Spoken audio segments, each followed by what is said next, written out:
And you've come in at just the right time for business with Madison Reedy. Maddie, power company Mercury. So they've had a big announcement today. What was this all about? Yeah, so Mercury has announced that it's going to build another 27 wind turbines at a site that it owns in Turitea, which is near Palmerston North. That's at an extra cost to this ongoing project of $208 million.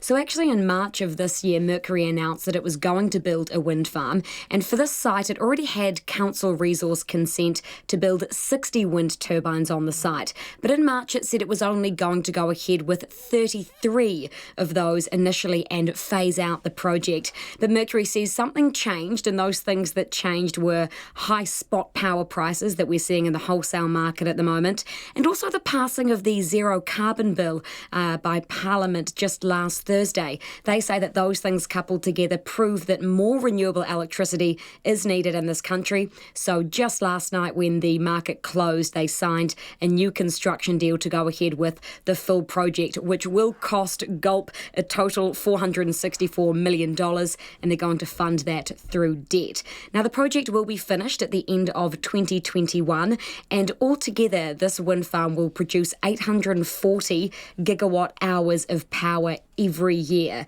So what's that kind of, so I can just imagine this in my head. That's enough to power 375,000 electric vehicles every single year. The issue there, though, is that as of September last year, there was only 10,000 electric vehicles on New Zealand's roads. But Mercury did tell me today that they're pretty confident that by the time this project is fully up and running, that there will be enough demand to meet that. Interesting. Okay, so we've got official migration numbers today too. So how's the swings and roundabouts going? How many people are coming? How many people going? Yeah, so more people are settling here, but fewer New Zealanders, so fewer Kiwi citizens are coming and going. So annual net migration, which is the baseline figure that we use, rose 10% in the year to September to 54,600. So that's the number of people who settled in our country in the year to the month of September. Now, arrivals, they rose 6% and departures rose too, albeit by a lesser amount, by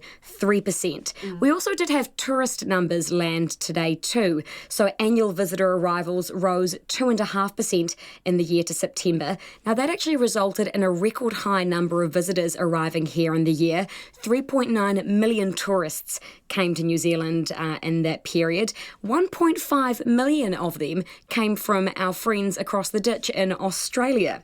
So it seems that tourism has been suffering a bit lately from the drop-off in particularly Asian tourists, particularly China and Taiwan more recently too. And Aussie is picking up a little bit of the slack here, although that is actually an issue for the tourism industry because, as some economists have said today, the average Australian tourist spends approximately half of what one Chinese or United States tourist does.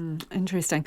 Okay, so what about the rest of the markets? Anything interesting there today? Yeah, the NZX Top 50 Index, that closed up just 7 points tonight to close at 10,919. The New Zealand dollar, that's buying at 63.3 US cents, 92.6 to the Australian, and 49.3 British pence. The New Zealand dollar dropped by about 0.5% against the US dollar this afternoon, and that was after the Reserve Bank of New Zealand's survey of inflation expectations fell to a 3-year low. That pretty much sets in stone an official cash rate cut tomorrow. So we'll tell you all about that this time tomorrow. Okay, watch this space. Thanks, Madison. Madison Reedy with our business update there.